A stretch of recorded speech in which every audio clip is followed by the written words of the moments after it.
Assalamualaikum warahmatullahi wabarakatuh. Perkenalkan, saya Anggi Novita, NPM 2011080435. Di sini saya akan memenuhi mata kuliah Studi Kasus Anak dan Remaja, dosen pengampu Bunda Eka Putri Ramadhani MGZ. Di sini saya akan memaparkan laporan studi kasus pada kenakalan remaja dan yang berjudul Studi Kasus Penyalahgunaan Narkoba di Kalangan Remaja. Dari materi studi kasus penyalahgunaan narkoba pada remaja yang menjadi latar belakang adalah salah satu bentuk kenakalan remaja yang sangat berkembang saat ini adalah penggunaan narkoba. Penelitian ini bertujuan untuk mengetahui apa yang menjadi faktor-faktor penyebab remaja menjadi pengguna narkoba yang diharapkan dapat memberikan informasi dan pengetahuan tentang kenakalan remaja sehingga dapat mengurangi masalah sosial penyebab kenakalan remaja. Selanjutnya, pengertian penyalahgunaan narkoba. Penyalahgunaan narkoba di kalangan remaja merupakan tindakan yang tidak sesuai dengan norma dan nilai sosial yang berlaku di dalam masyarakat, dinamakan perilaku menyimpang. Penyimpangan terjadi apabila seseorang atau sekelompok orang tidak mematuhi norma atau patokan dan nilai yang sudah baku di masyarakat. Penyimpangan terhadap norma-norma atau nilai-nilai masyarakat disebut deviasi atau deviation, sedangkan pelaku atau individu yang melakukan penyimpangan ini disebut devian. Dalam kehidupan keseharian, fenomena tersebut hadir bersama dengan fenomena sosial yang lain. Oleh sebab itu, untuk memahaminya sebagai masalah sosial dan membedakannya dengan fenomena yang dibutuhkan suatu identifikasi. Masalah sosial timbul karena individu gagal dalam berproses sosialisasi atau individu karena adanya beberapa catat yang dimilikinya. Ketidaksesuaian antar unsur-unsur kebudayaan masyarakat dapat membahayakan kelompok sosial. Kondisi ini berimplikasi pada disfungsional ikatan sosial, maka penyalahgunaan narkoba yang dilakukan oleh remaja tersebut akan menjadi virus yang dapat mengganggu kehidupan masyarakat. Sakitnya masyarakat ini bisa dalam bentuk keresahan atau ketidaktentraman kehidupan masyarakat. Oleh karena itulah, penyalahgunaan narkoba dikategorikan sebagai penyakit masyarakat atau penyakit sosial.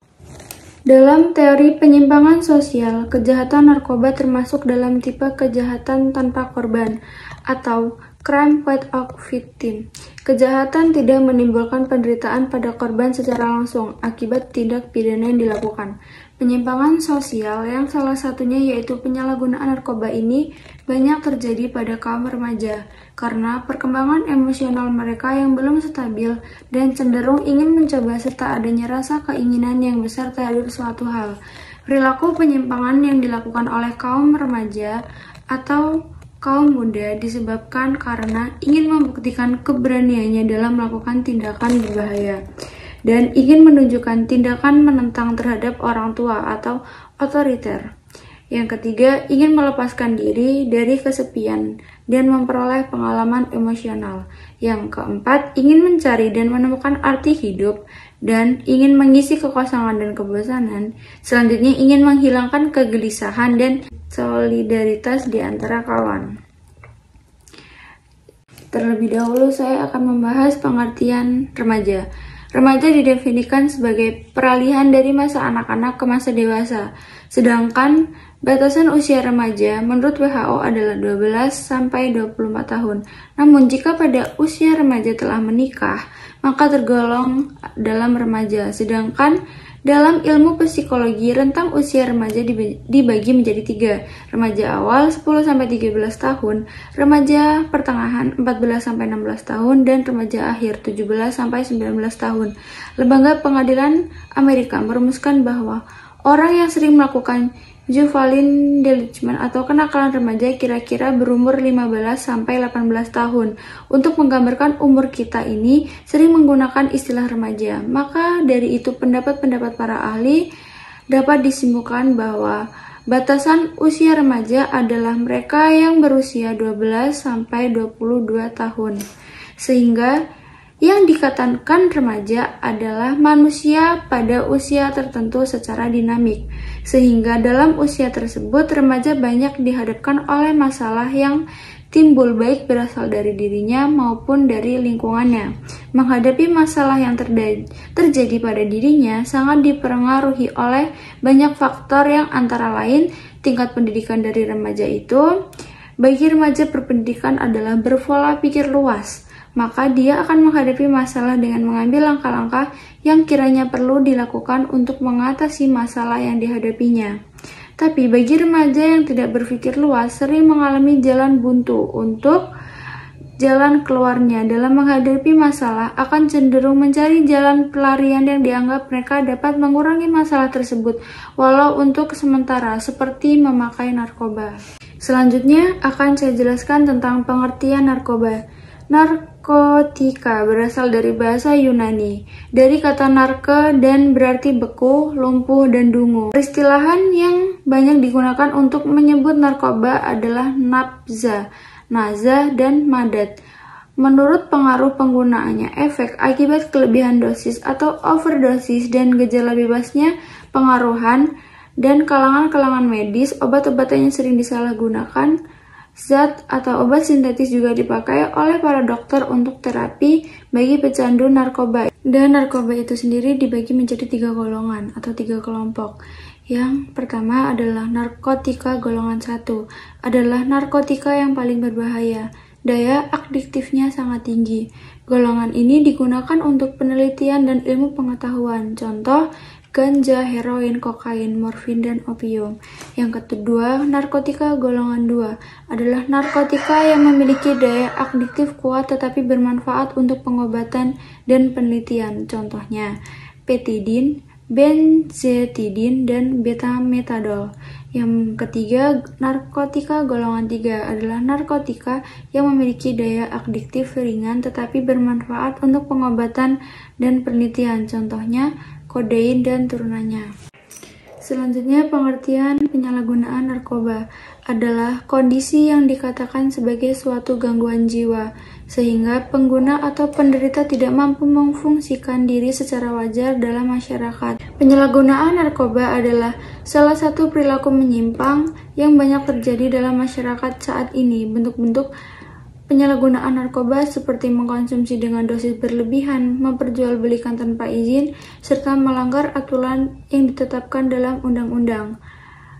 Pengertian kejahatan tanpa narkoba berarti kejahatan ini tidak menimbulkan korban sama sekali.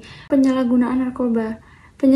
Dampak dari penyalahgunaan narkoba, banyak narkoba beredar di pasaran, misalnya ganja, sabu-sabu, ekstansi, dan pil koplo. Penyalahgunaan obat ini sangat berbahaya karena mempengaruhi susunan saraf, mengakibatkan ketagihan, ketergantungan. Identifikasi kasus adalah untuk mendeskripsikan faktor-faktor terjadinya penyebab penyalahgunaan narkoba di kalangan remaja.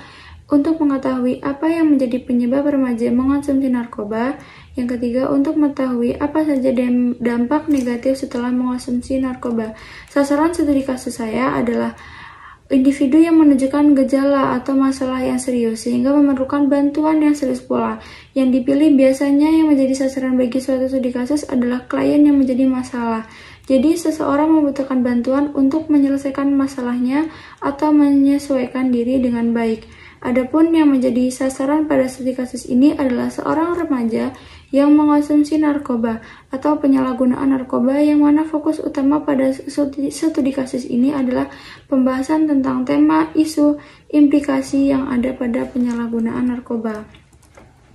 Selanjutnya, metode atau alat pengumpulan data. Dasar penelitian yang akan digunakan dalam studi kasus yaitu penelitian yang dilakukan dengan secara intensif dan menjelaskan fakta-fakta secara terperinci, faktual, dan akurat. Jenis penelitian ini termasuk penelitian deskriptif kualitatif, yang merupakan penelitian memberikan gambaran atau penjabaran dari data-data yang diperoleh berdasarkan wawancara, baik secara tertulis maupun lisan, dari narasumbernya, dan pengamatan perilaku seseorang.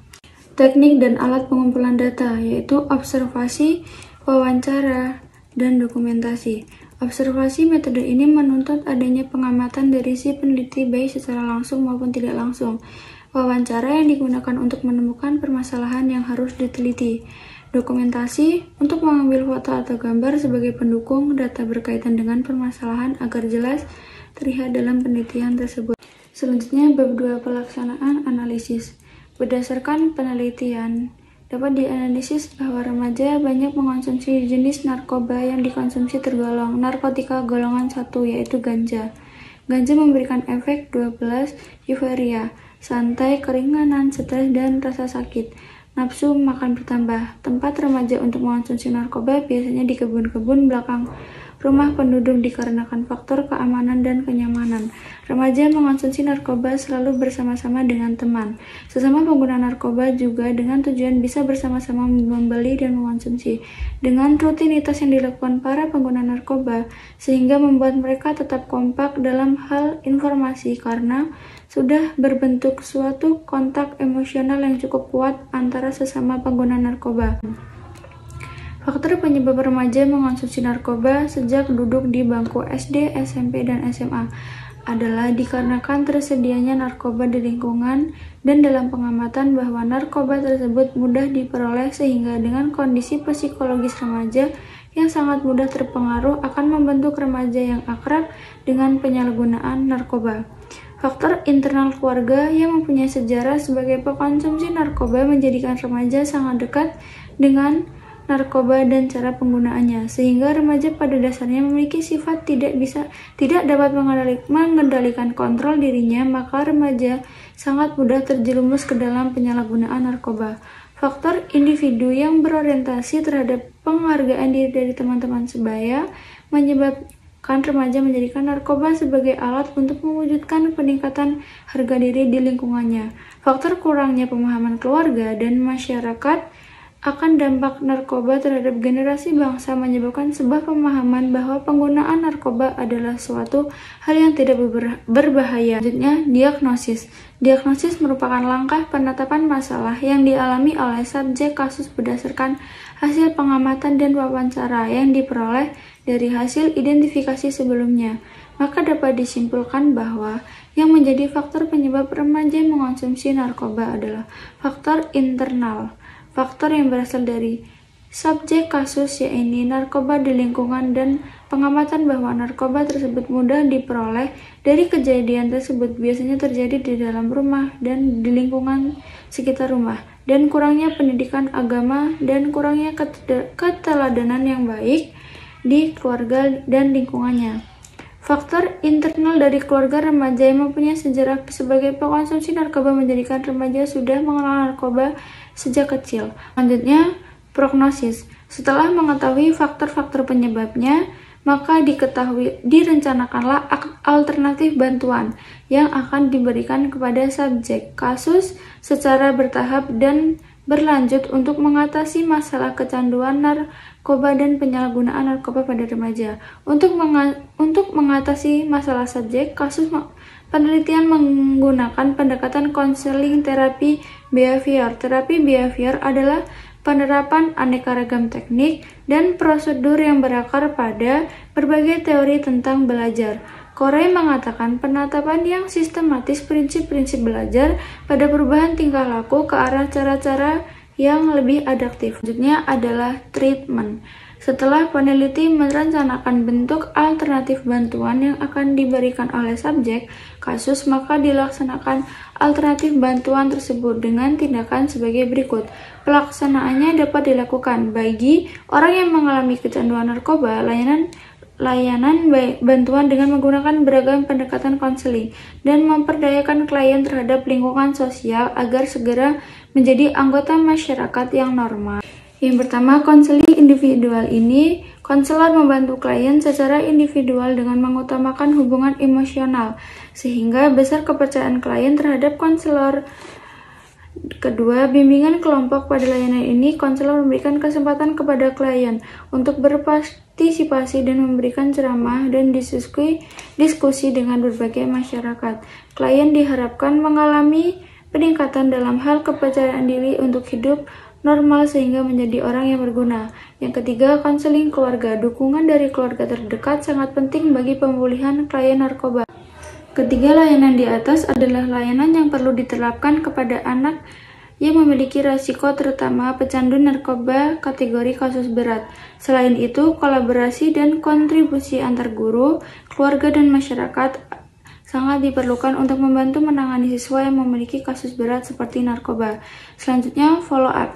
Dari hasil yang diperoleh untuk hasil yang optimal, maka dilakukan tindakan yaitu bekerja sama dengan masing-masing pihak yang terkait dengan individu. Untuk tetap mempertahankan membantu perubahan pada remaja, dapat terus berusaha mempunyai motivasi yang kuat untuk berubah, sehingga berpikir sebelum bertindak, meminta bantuan kepada orang-orang yang dapat dipercaya, dan meningkatkan ibadah bersama dengan orang tua agar orang tua tetap memantau perubahan dan perkembangan anaknya dengan memberikan pujian dan hadiah pada diri anak supaya perubahannya tetap bertahan dan selalu senantiasa memberikan dukungan dalam berbagai hal kepadanya agar tetap semangat. Baik, itulah materi yang dapat saya sampaikan. Saya akhiri. Wassalamualaikum warahmatullahi wabarakatuh.